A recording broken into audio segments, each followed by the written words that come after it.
All right, let's talk about this really powerful 9-digit number that the US government issues. Now, it's a super important tool for millions of people, but here's the kicker. It is not a social security number. So, what in the world is it? And what does it actually do? Let's get right into it. Well, the answer to that little riddle is the individual taxpayer identification number, or as most people call it, an ITIN. Now, you can think of it as this kind of parallel engine running alongside the main US tax system.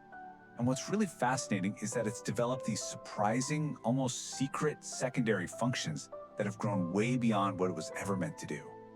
Okay, so first things first. What exactly is this number, according to the rulebook? Let's look at the official definition, straight from the horse's mouth, the IRS. So pay close attention to the wording here. Tax processing number. That might sound like a bit of bureaucratic fluff, but it's not. It's actually a really deliberate and important choice. The IRS is basically screaming from the rooftops that the ITIN has one and only one very narrow official purpose. It was literally invented to solve a single problem. How do we get people who can't get a social security number to pay their US taxes? That is its absolute core function. And you'll see how everything else we talk about flows directly from that single point. And this list really paints a clear picture of who we're talking about, right? You've got this wide range of people, from non-resident aliens who have to file a US tax return, to the spouses and dependents of US citizens, or even certain visa holders. You even see students, professors, researchers on this list. But what's the one thing they all have in common? It's that single unifying thread. They all need to deal with the IRS, but they don't have an SSN to do it. All right, so we know what an ITIN is and who needs one. So now let's pop the hood and look at its primary engine, tax compliance. I mean, this is the whole reason it was invented, its entire raison d'etre. And because of that, it plays by a very, very different set of rules. This chart does a great job of showing the cause and effect in action. See, if you have an ITIN, you're generally filing a Form 1040 NR. That NR is key. It stands for non-resident. And just look at the differences compared to a standard 1040. You can't use certain filing statuses, like married filing jointly. Now, this isn't just some random rule. It's because the tax code itself is fundamentally different for non-resident aliens. It's like they're on a whole separate track, one with its own unique set of rails and signals. And here's where we get into some of those really crucial, non-obvious details. You get access to the tax system, sure, but look at what you don't get. Major tax credits, like the Earned Income Credit, which is, by the way, a massive deal for low and moderate income workers, are completely off the table. Can't claim it, period. Others, like the Child Tax Credit, are super restricted. For most people, only residents of Canada and Mexico can get the full credit, and that's usually because of specific tax treaties. So what's the big takeaway here? An ITIN opens the door to the tax system, but it absolutely does not give you a key to all the same rooms or benefits as an SSN. Okay, so we've covered the official story, but now this is where it gets really interesting. We're going to talk about the ITIN's second life, this totally accidental, unintended function that the IRS never ever planned for, but it's become unbelievably important. The rise of this unintended engine is just a perfect example of how a very specific government tool can get picked up by the market and reshaped to fill a huge gap nobody was officially addressing. So how did this even happen? This lays out the fascinating domino effect. It all starts with step one. You get an ITIN for its official purpose, filing taxes.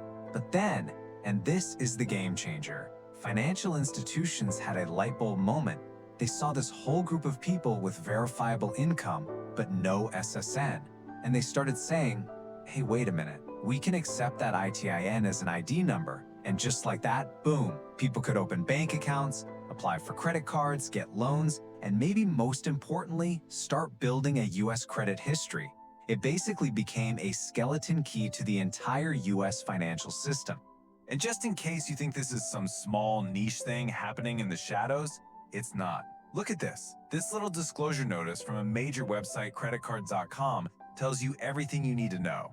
Who are their partners?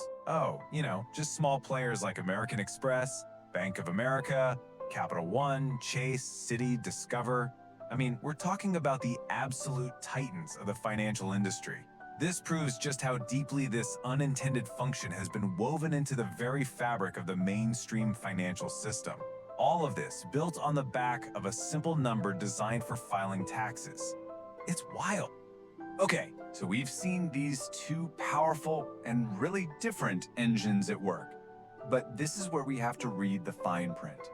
It is absolutely essential to understand the hard limits. So let's be crystal clear about what an ITIN can do, and even more importantly, what it absolutely, positively cannot do. If you take away only one thing, let it be this. This is the single most critical distinction to get right. On one side, what an ITIN does, it lets you file your federal taxes and unofficially can help you get a bank account. But look at the other side, what it absolutely does not do. It does not, under any circumstances, authorize you to work in the US. It does not make you eligible for Social Security benefits. And it has zero, and I mean zero, to do with your immigration status. These aren't suggestions, these are hard lines in the sand drawn by federal law. And let's wrap this part up with a few more vital, need-to-know rules. First off, if you have an ITIN and you don't use it on a tax return for 3 years in a row, it expires. Poof, gone. This just hammers home that its primary, unbreakable link is to the tax system. And just to say it again, it is a tax number only. You cannot use it for work instead of an SSN. And one last thing, be aware that if you're getting a credit card or a loan with an ITIN, the terms might be a little different. Always read the fine print. So after all that, what's the big deal? Why does any of this matter? We've basically got these two completely different stories about the ITIN, the official designed purpose, and this other one that just kind of grew on its own. So let's zoom out and put it all together to see the big picture. This really is the heart of the matter, isn't it? The ITIN has this incredible dual identity. It started its life as a simple, boring tool for tax compliance, just a cog in the giant machine of the IRS.